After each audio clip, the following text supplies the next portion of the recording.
Okay, fantastic.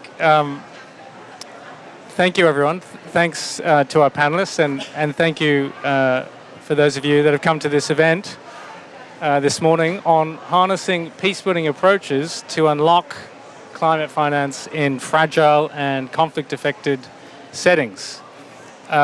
This is an important topic.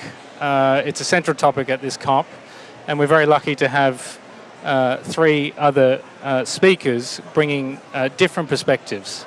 The perspective of a UN agency, the perspective of a financial instrument being housed in a UN agency, and also of a DFI.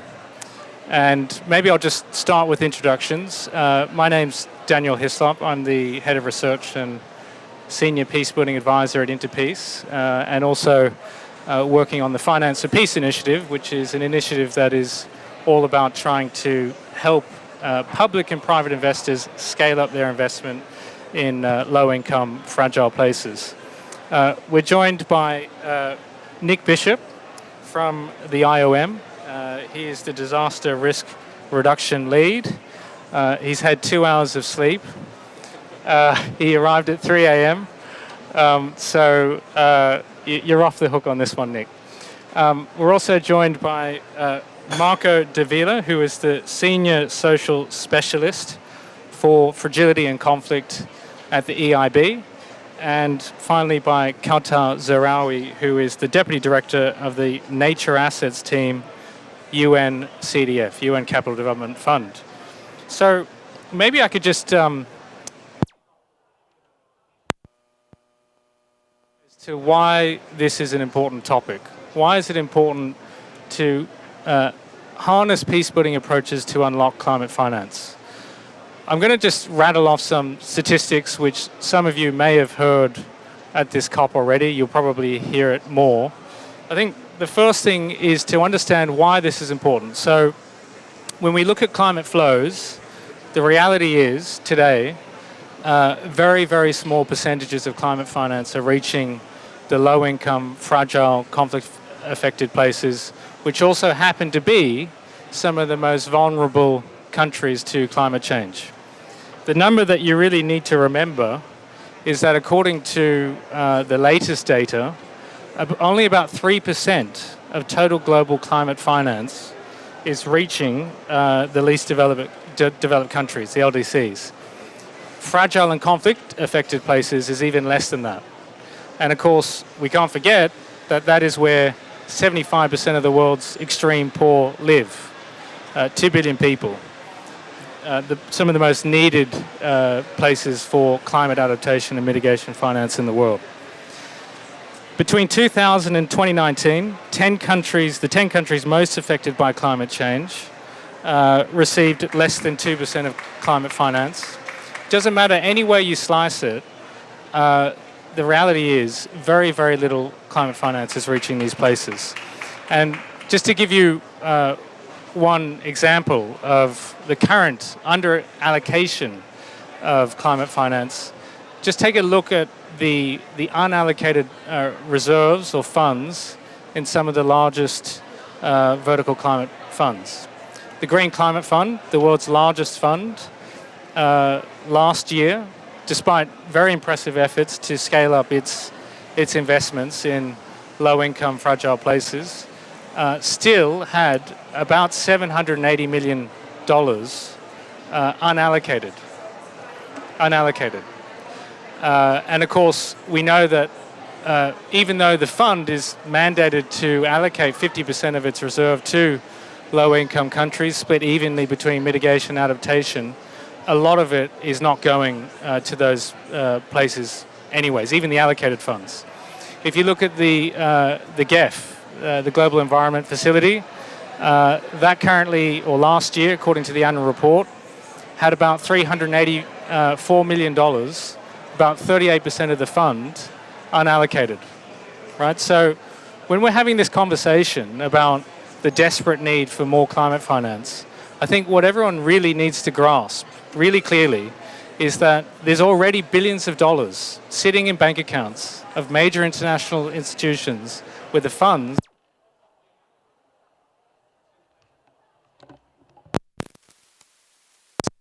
an issue of more funds. This is about how do you unlock the funds that are already there. One other example is the IMF's Resilience and Sustainability Trust Fund. That's a fantastic effort by the IMF, where they are saying that they're going to enable about $36 billion of unallocated SDRs to go to low-income, fragile places. It's been going for about 2 years. They've allocated about $1 billion of it. So you've got about $35 billion of unallocated SDRs. It's fantastic that it exists. It's great, but it's not being spent. So the question then becomes why? And what does that have to do with peace building? And this is where I'd like to sort of frame the conversation. So when you look at why climate finance is not reaching these places, it's lots of reasons. But one of the reasons is, or one of the central reasons, is the very high levels of risk that both public and private actors have to mitigate to enable their investments to reach those communities. And often what you have is a situation where development finance actors or private investors who are based in faraway capitals or faraway cities, they don't have the local knowledge, context, networks, skills, capacities to really engage at the level that you need to engage, which is at the local level. And they also don't have the toolbox to navigate a lot of the risks that one may encounter when trying to do scaled up adaptation or mitigation investments. And we'll just take one example. Even if it's in the most bankable theme of renewable energy, let's take solar or wind farms. One of the key risks that a lot of these projects face is land acquisition. Now, land acquisition in Africa, generally speaking, and this is talking in generalities, of course, can be very complicated by hybrid land governance arrangements. It's very often the case that it's not clear who owns the land. It's not clear who governs that. And you actually need to adopt quite politically attuned, quite peace-building oriented approaches in order to navigate the sorts of risks to make those sorts of projects possible.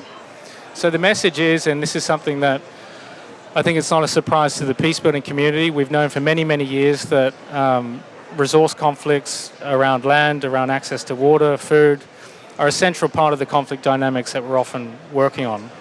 But at the same time, we know that the peace-building approaches and networks are really key to make some of these investments possible. And in order to do that, we need a rather different approach. You need very different partnerships, and you really need to work extremely differently at the local level and connect the top, what is essentially a top-down with a bottom-up process. And that's hopefully what we can talk about in this conversation. So that's just some opening remarks. I think the reason why this is an important conversation is because there's a very significant opportunity before us at this COP with the proposed Baku hub to really meaningfully address this problem. And I think that's very exciting. And I hope what we can do from this conversation is land on some really practical examples from these various institutions with a lot of experience on how this can be done. And I think what we'll hear is that a lot of this is not necessarily new. This is happening already. It's just a matter of actually scaling it up and bringing attention to the need to work differently. So those are some opening remarks. I'll stop there, and maybe we can jump in to the discussion. And because it is a small group, I hope we can actually also have some conversation too. Maybe we could first go to you, Marco, at the EIB, and really start at that DFI 30,000 feet level, and just tell us a little bit about how the EIB's working across the nexus and how it's actually trying to address this problem to really be more conflict sensitive or not, and really try to unlock the really significant reserves or funds that it has at its disposal in low-income, fragile places. Over to you, Marco, please. Thank you. Thank you, Daniel.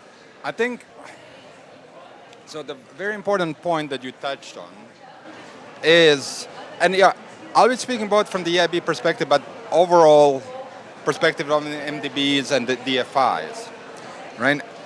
In a lot of ways, you touch on a very important point. There is a lot of funds that are locked in, that are already allocated, or that are not allocated necessarily for the purpose, but they are available, right? So why is this not happening? The simple fact is, a lot of the organizations, we were not designed to do this. We were not actually designed to operate in fragile and conflict-affected contexts. Now, I will say that all of the organizations that I know of are now making an effort to do so. However, that's still grafting on something new onto the organizations who historically have actually stayed away from this field. Now, I know that, of course, the World Bank has their FCV strategy. The regional development banks have their own fragility strategies. The EIB has a strategic approach to fragility and conflict. So we've all adopted their approaches. The one important thing to note is, and this is a bit of a debate inside the MDBs, is that in general the application of these approaches is voluntary to begin with. Only in the World Bank is it actually compulsory, right? However, all of the organizations are making progress, and this is always one part that I kind of, to the international financing community, I say when we do this, we have to get back to the basics. So we'll discuss the higher level issues a little bit later, but let's sort of think about what actually operating in fragility and conflict means, right? It means that from the start, we need to build this into the projects. This is not an add-on, right? It's not something that you do to check the box that says we've applied fragile and conflict-affected context. No, this is some differentiated approaches of something that has to permeate the project from the beginning. So to do our analysis right, to understand the context, to build in features into the project that address the fragilities, that strengthen the sources of resilience, that take into account drivers of fragility like climate change, right? And that that means that this is something that the project is designed to address from the outset, not as sort of an add-on thing that we do. Right? The other important thing is, and this is where we still, I would say the organizations are still learning, is how do we work across the HDP nexus, so humanitarian development peace nexus. It's often in the nexus discussion, the peace part gets a little bit left out, I would say, right? And Daniel makes a very good point. We have to learn how to work together, but also the point that he made was we have known about this for years. So there's a lot of learning that the other two, the humanitarian and development players, can actually do from the peace building players. A lot of learning in terms of experiences, a lot of learning in terms of approaches that might not be exactly the approaches that we should apply, because we are somewhat different in nature as organizations. But we can learn from and then adapt to the projects that we do, right? So I think two main messages: that differentiated approaches need to be applied and they need to be embedded in what we do, and that we need to learn how to operate across the HDP nexus and actually gain the knowledge that we need from peace building players. Finally, I would like to address the question of risks. I think Daniel knows from previous times that we spoke together, this is one of my favorite topics. Let's distinguish the real risks from the imaginary risks, right? So what Daniel mentioned was real, right? It's the problem questions on how do we do safeguards, resettlement, and so on. We face weak governance in these places. We have a lack of presence in the field, and when we are present, we face security constraints. These are real risks. But also, let's distinguish the not so real risks. The things are to do with the costs, they're to do with incentives of the organizations. So it is hard to prepare a project in fragile and conflict affected context, and it's going to cost more resources, and it's going to cost more of staff time to do it, right? The incentive structures in financial institutions, and I think this goes almost all across the different institutions, are not geared to reward this, right? At all levels of the institution. The rewards are there for the volumes, and the volumes are hard to achieve in fragile conflict-affected contexts. And I think this is one of the key institutional questions that DFIs, MDBs, and other financial institutions need to address. So I think I'll stop here, and then we move on to the discussion. I'm happy to elaborate on any of the points. No, that's great, Marco. So we heard the need for differentiated approaches, and we heard the fact that DFIs need to partner differently across the nexus. And just as an addendum to that, I think that also is relevant for all the other actors, like the peace builders, like myself, who need to learn the DFI language and the DFI approaches. And that goes for a lot of the other types of partners. This is a multi-directional way. Marco touched on some really important points about institutional incentives, which I hope we can come back to. That is the type of discussion that you wish an AJ Banger or could hear. But let's park that one for a moment and head over to Nick. Nick, tell us a little bit about the work that the IOM's doing. And I think what we're really interested to hear is to go from that institutional high level, 30,000 feet level that Marco had given to really the programmatic, operational, on the ground reality that IOM has been working on. Over to you. Thanks. Thanks, Daniel.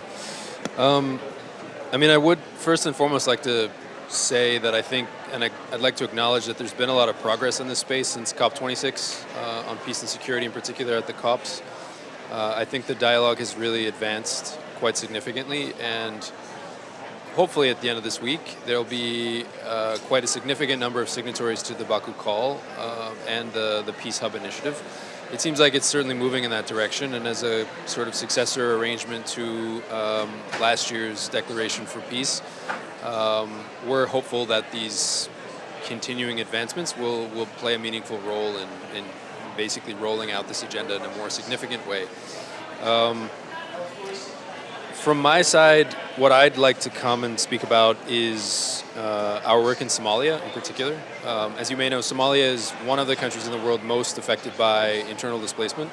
Almost 4 million Somalis, as per the Humanitarian Response Plan for 2024, are currently living in displacement. 2023 saw a significant drought after many years of sustained drought, followed by very heavy flooding.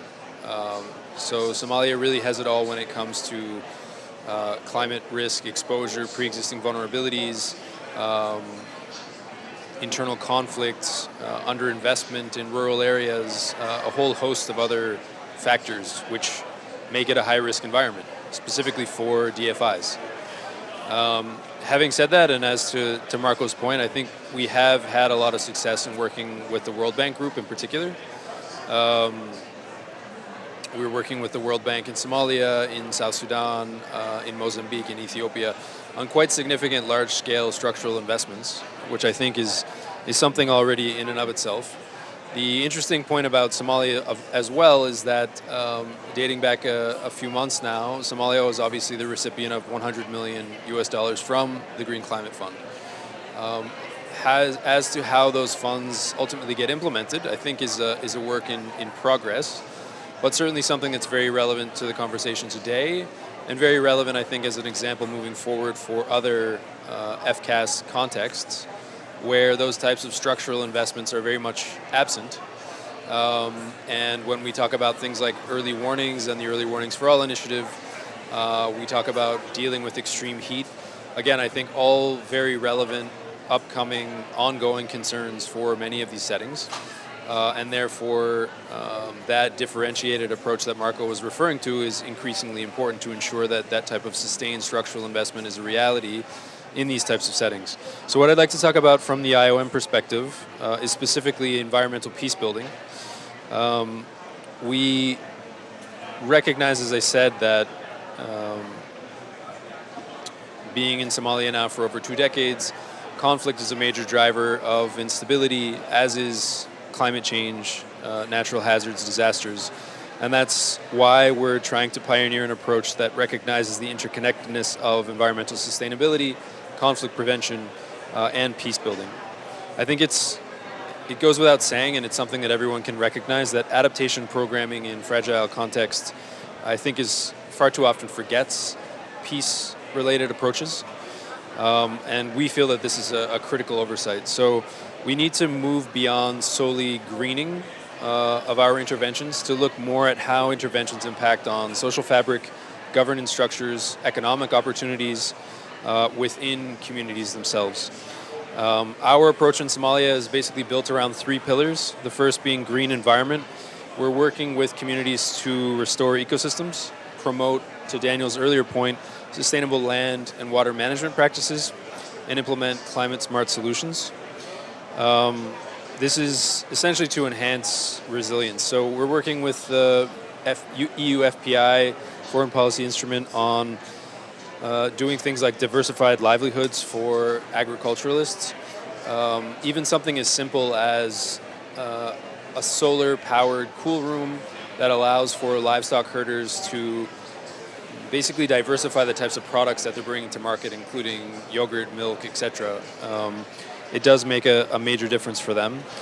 We support initiatives as well around sustainable agriculture, rangeland management, afforestation, and renewable energy. The second pillar that we're working on is green governance. So this is largely around community-based mediation. We're strengthening local governance structures to ensure equitable and sustainable management of natural resources. As I said, this is looking at facilitating community-based mediation to resolve resource-related conflicts. As an example, in the district of Muriale, we are working with pastoralists and farmers to reach agreements on conflict over water resources, which, as you can imagine, in a place like Somalia where there's very limited rainfall, frequently failed rainy seasons, conflict over water access for agriculturalists, for pastoralists, is obviously a tremendous concern. And then finally, green economy. So we're looking at fostering sustainable economic opportunities. We have something called a matching grants mechanism, and that's working in partnership with SOCOB, which is Somalia's first ever crowdfunding platform. Within the platform, there's 100 different community development projects. Essentially, the community themselves puts in a proportion of the financing.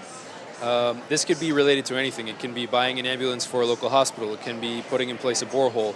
They're basically small-scale development projects at the community level, where the community makes an investment, IOM complements that investment, and then there's also a diaspora piece to that investment. As you know, Somalia is somewhat famed for the background and extent of its diaspora population overseas, and therefore that kind of tertiary investment from Somalis that are very interested in the development of their own country but living abroad for a variety of different reasons.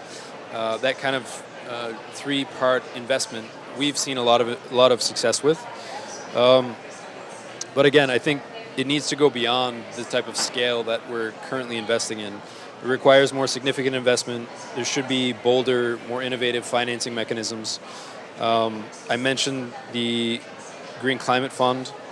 I think there's still a lot of work to be done to ensure that linkage between peace-building, environmental sustainability, environmental initiatives, which is not necessarily as evident as it potentially could be in these types of structural investments.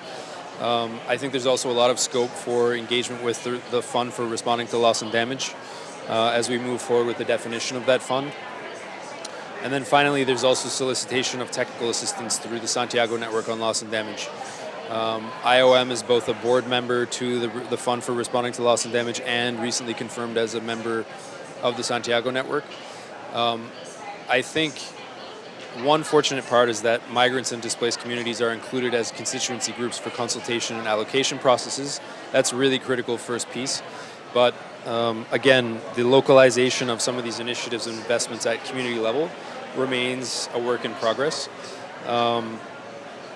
And then one final piece, and I'll hand it over, but just a point on data. I think we're currently doing a data initiative in Somalia with the Danish Refugee Council, which is about projecting migratory flows associated with conflict and natural hazards.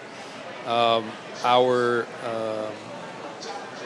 displacement projections dashboard is available online. It's done on a quarterly basis. So we're looking at a projection of an additional 95,000 IDPs through the fourth quarter to the end of this year.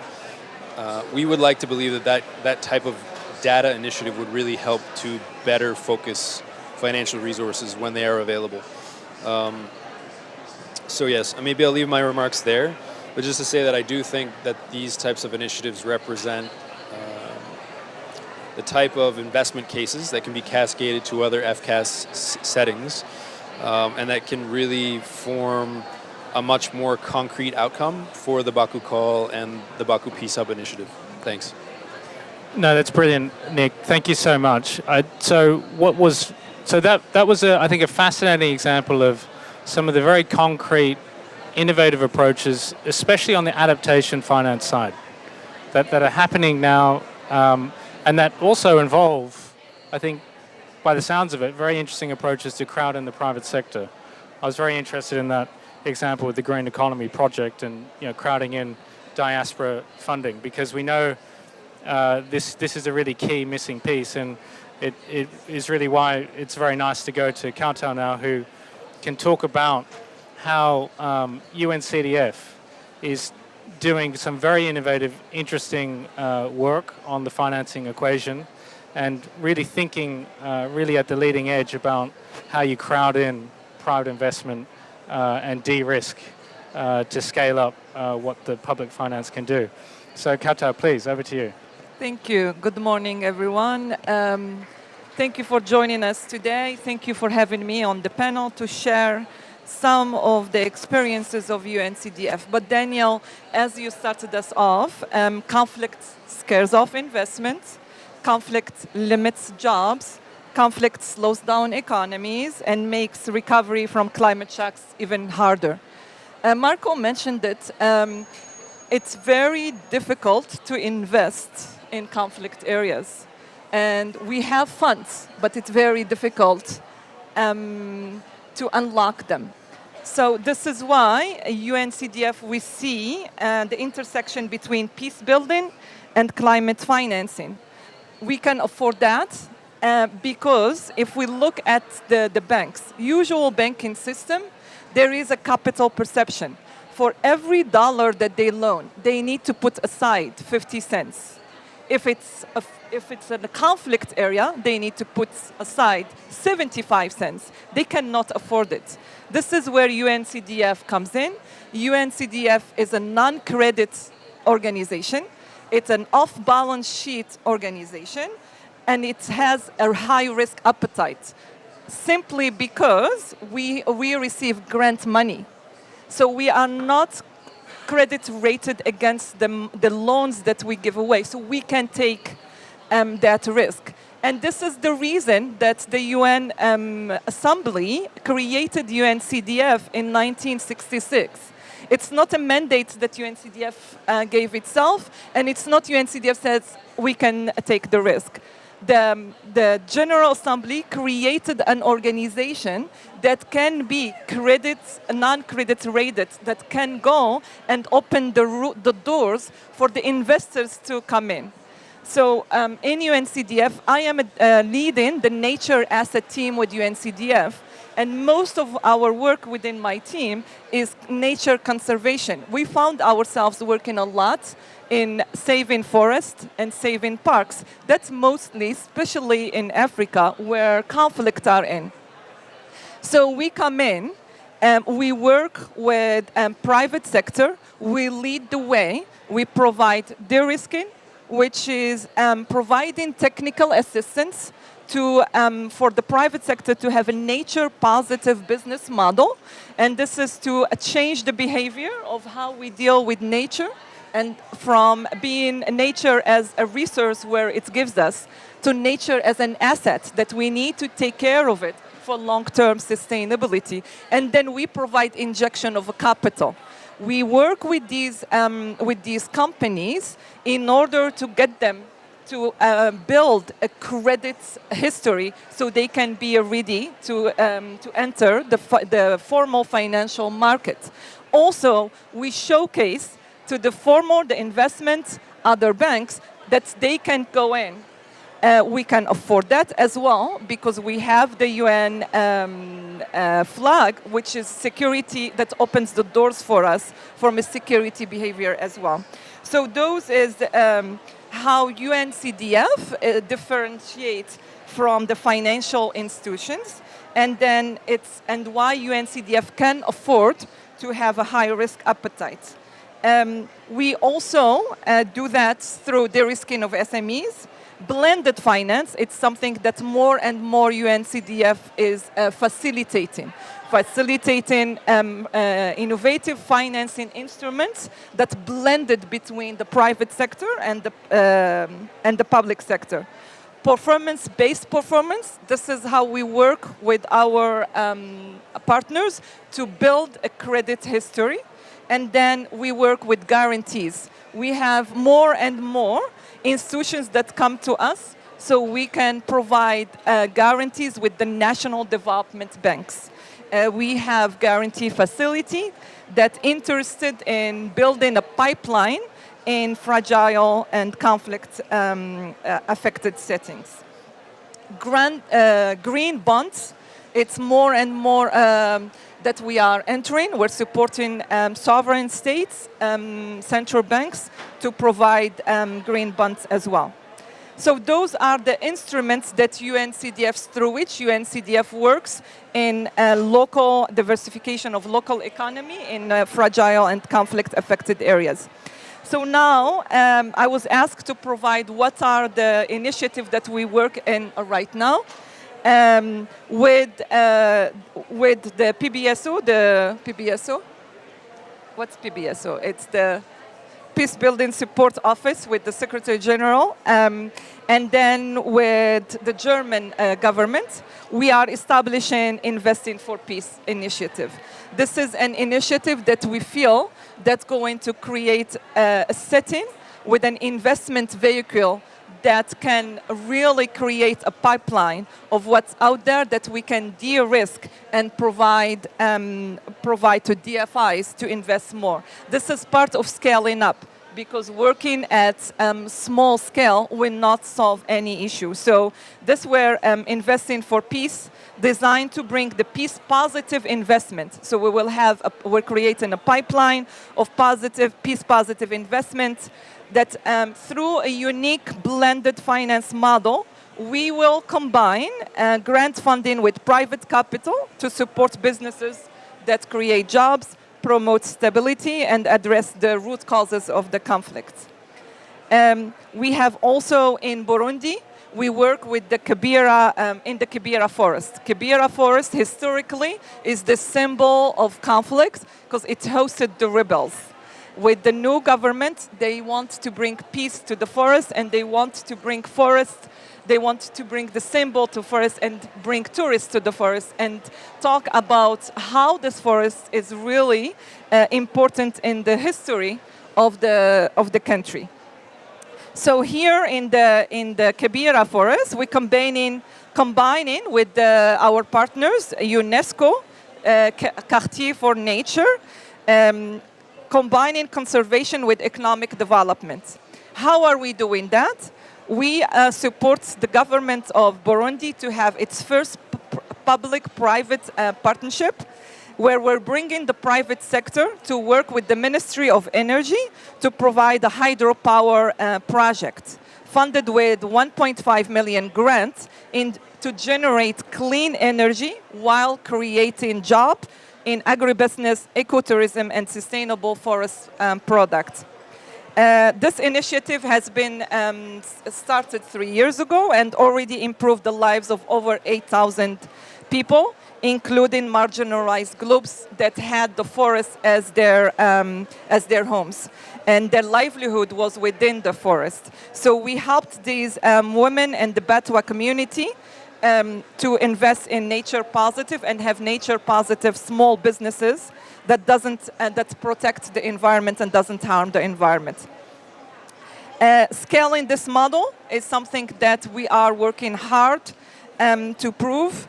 Right now, we're working with the government of Rwanda to scale up the project. We're working already in Ingwa Park, in the cross-border with IOM, in DRC, between DRC, Burundi, and Rwanda. Finally, the last example I want to mention is the Blue Peace Financing Program, which promotes cooperation around shared water resources. This one is helping the River Basin Organization access public and private capital. We are turning water management into a driver of regional peace and economic growth. So those are quick initiative. I'm more than happy to elaborate, but this is how UNCDF is working in unlocking the private capital in the most fragile conflict settings, helping the local diversification of the local economy, opening the doors, building credit history, so then DFIs and bigger players, because we are a small player in the ecosystem, so where big players can go and enter. Thank you. That's brilliant, Kata. I mean, I think whilst indeed UNCDF may be a small player, I think what you're hearing there is it's actually a very important systemic off-taker of risk in a lot of these conflict-affected places. And that's what's so badly needed, is some entities who can really help on the financial de-risking side, where we're not seeing quite enough involvement from some of the other larger financial institutions. So that's really important. I think, Qatar, you spoke about the Investing for Peace initiative and the Blue Peace initiative. I think we should dwell on that very briefly, and then it'd be good to go to the audience and actually have some questions, discussion. I know it's still a small audience, and we'd love to hear comments and questions. But I think with the Investing for Peace initiative, what this is a very innovative partnership between a variety of different actors, including the Finance for Peace initiative, to try and bring to market scaled up investments in peace positive approaches. And what Marco was saying at the beginning, you really need to be quite intentional about how you do that, really at the design phase. And that's what's so lacking at the moment, is a lack of a pipeline of projects that have that built in at the beginning. And it's initiatives like Investing for Peace that have the promise to finance and scale up that financing. I think the German government should be, commended here. They've been supporting this initiative. They've put $12 million of seed capital into it. They want other donors to jump in. And that seed capital can potentially really unlock much larger quantities of funding in these places that really need it, in the low-income, fragile places.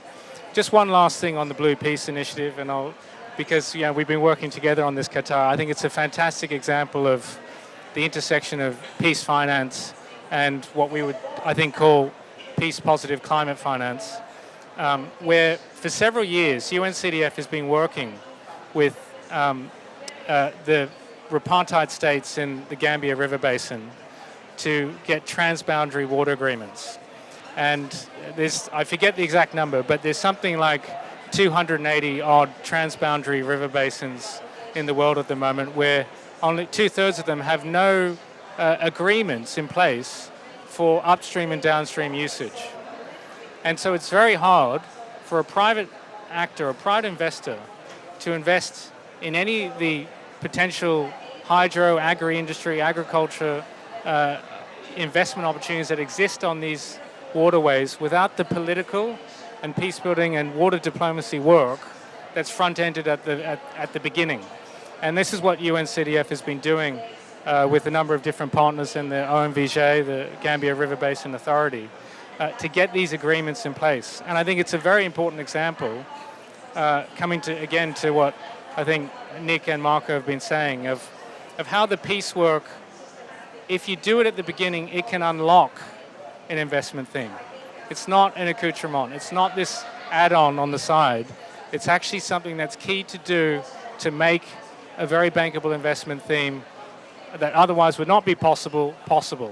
And that's where we actually, bringing this back to the Baku hub, really hope that the hub can play a role in, is to originate these peace positive investment deals that actually do exactly what I just said, put the peace work at the beginning to unlock a much richer investment opportunity. I'll stop there. Please, colleagues, put your hands up. I'll pass the microphone around. If you have any questions, it would be great to hear them, or comments. And please state your name and affiliation as well. Over to you. Any takers? Hello. First of all, thank you very much. You certainly opened my eyes to a number of issues and topics. My name is Mary Coulter, and I'm with the Government of Canada. I'm currently posted in Turkey, in Ankara, where I head our migration and refugee protection programs for Ankara, for Turkey, Turkmenistan, Azerbaijan, and Georgia, and refugee protection through the stands. I'm going to put a plug in for a panel I am moderating tomorrow at 2:15. There are quite a few intersections at the Canada Pavilion for those who are interested. We are looking at resilience, so building resilience, particularly for vulnerable populations in climate mobility. We'll have IOM, of course, UNICEF, representatives from Mexico and Ethiopia. And certainly thinking about the Mexican context where Canada has partnered with the IOM, looking at agriculturalists, some of the work that can be done to bring in new techniques, innovative ideas, and then looking to Ethiopia, where the work has primarily focused on youth. And in both those instances, bringing in a relatively small amount of funds, but as you say, hopefully laying a foundation for additional funding. So, intersecting, but sitting separately from this conversation, but hope to bring some of what I've heard today into that discussion, focused primarily on mobility. So, just a thank you to you.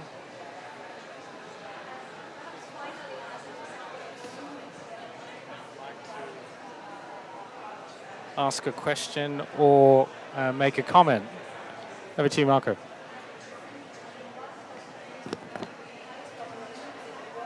Great, thank you. I think, following this discussion, there's a few interesting observations to be had, both on Somalia, the project in Burundi, and some of the work you mentioned that Canada is doing. Although that one might be also a bit of a plug, let's see. Over on Somalia, right? So EIB, we've been also working on operation in Somalia. What I'm very happy to hear is, and this is one of the projects where we are building it in right from the start. We're doing all the analysis up front. It's the issues that are being identified and the solutions that we're developing match exactly what Nick was mentioning. Right?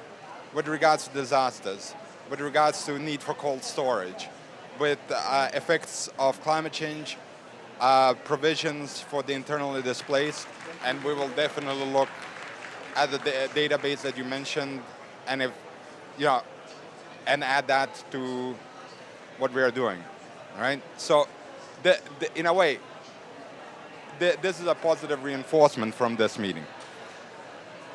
On the Burundi project, if I may ask, right? What's the volume of the investment? That's 60 million.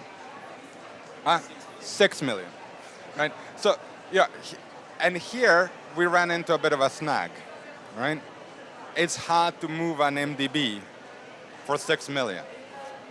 And yeah, it involves multiple, it involves energy, it involves livelihoods, and so on. And we will have a natural instinct to run away, right? Volume is too low, structure is too complicated. However, very importantly here, right? This is let's say involvement of UNCDF, right? But a permanent involvement that's there to help the capacities, that gives us a point of communication and reassurance that the investment that we make is going to be well managed and is going to reach the beneficiaries, would be actually something that would make us stay, right? Yeah, when we look at the projects in other places and we see that sort of complicated multi-sector structure, if we don't see a way that this can be managed, that we would have to deal with multiple institutions and we don't have the ground presence, we're trying to deal with them from Brussels, it's something that we can't take on at the moment.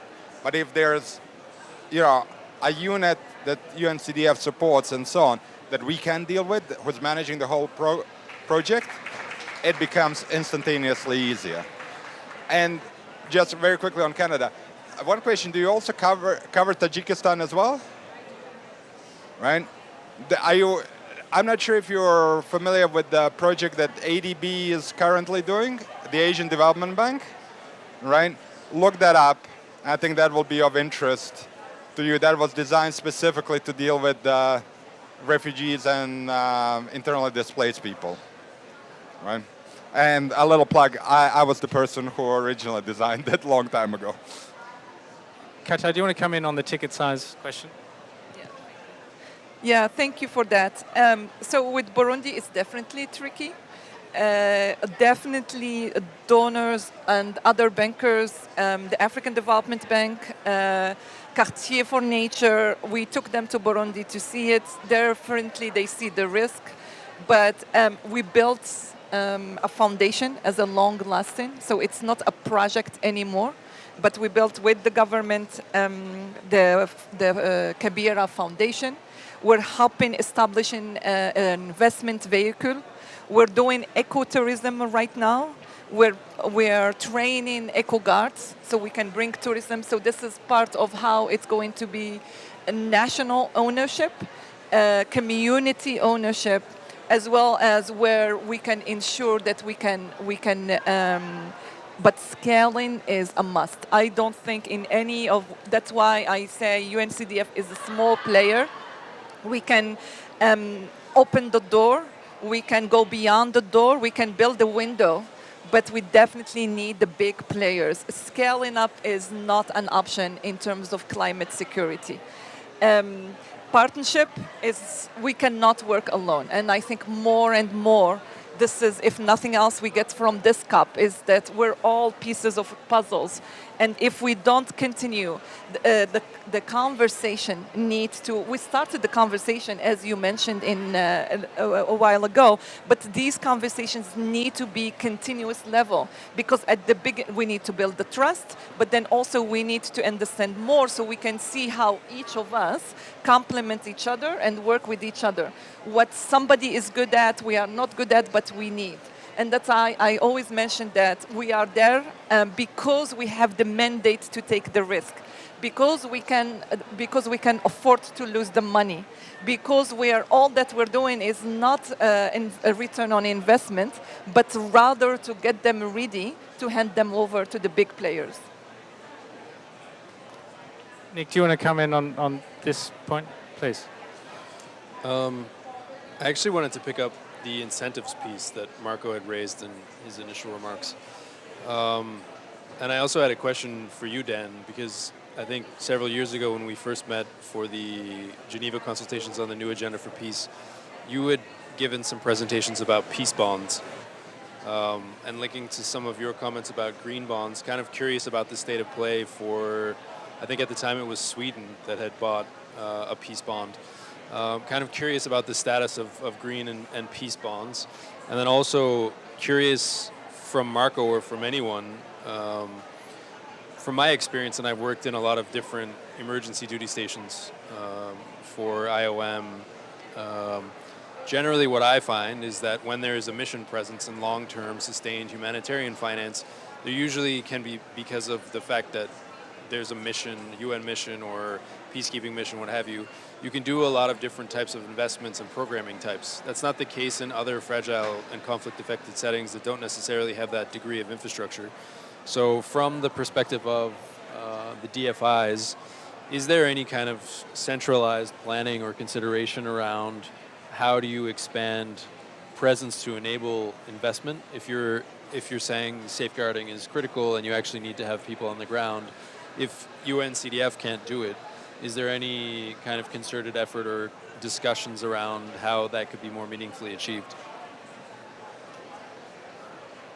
Just Yeah, Nick, maybe I can come in on the peace bond question and then we can go to Marco, then we can wrap up, and any last questions, it'd be great to hear them. So thank you for mentioning the peace bonds work. And it maybe relates to the question that Marco had about the ticket size issue, right? I'll give you one example. So Finance for Peace has been trying to work with many different actors, private investors, advisors, DFIs, different banks over the last couple of years to try and define a new investment class around peace bonds. Not dissimilar to green bonds, where the use of the proceeds would be allocated to peace positive intent, and where the peace bond would proactively provide another layer of de-risking in addition to the financial de-risking, right? Because what we know, and this is built on quite a lot of work that's been done in previous years, is that the peacebuilding work can actually lower the risk premium on an investment, right? So it's a way of, for want of a better description, monetizing the benefit that peace creates for the communities first, and then for the investor. Our hope is that that can become an entire sustainable investment asset class. We've been working with different actors on trying to bring these to market. We've been working with UNCDF on the Blue Peace Bond.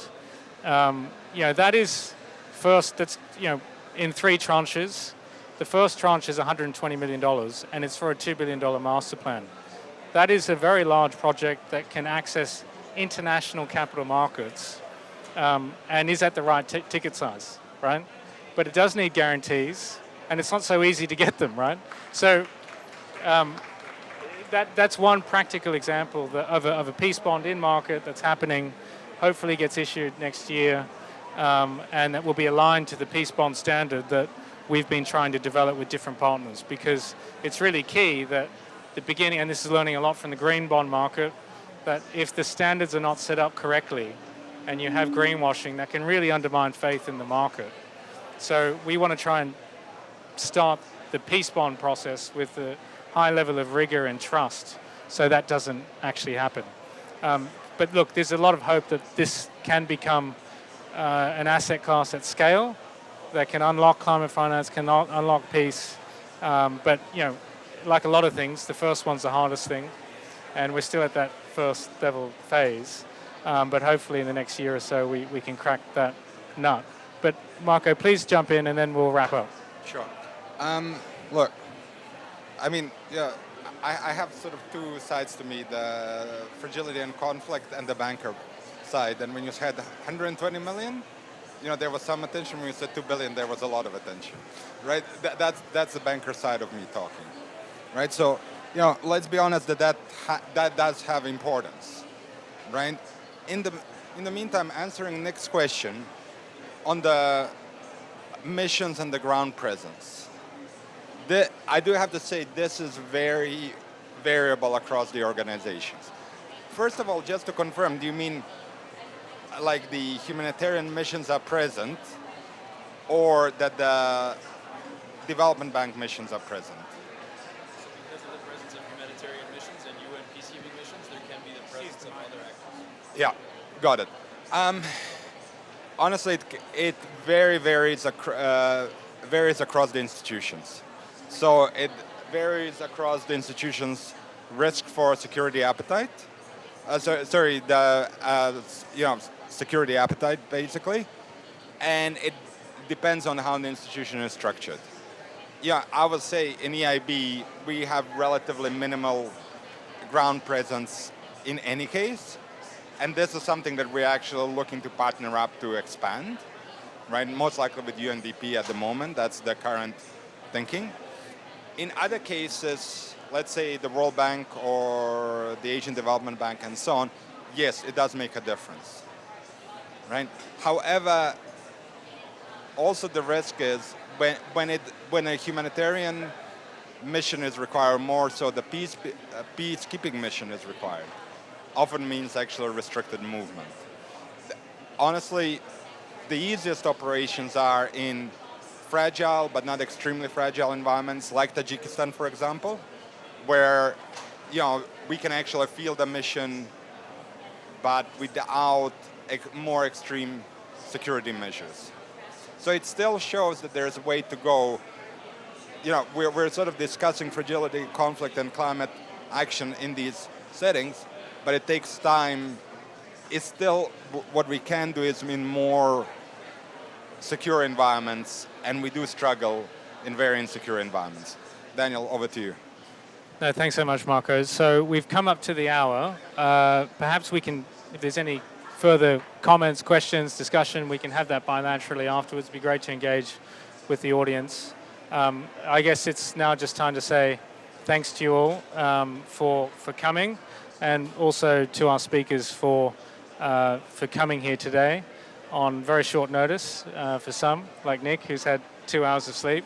And I hope what you took from this is a sense of the practical solutions that currently exist to address this problem of how we unlock billions of dollars that are already sitting there, that tragically is sitting there, and that there's actually an urgent need and a great opportunity now with this Baku hub and the Baku call and the momentum out of this COP to actually really address that problem.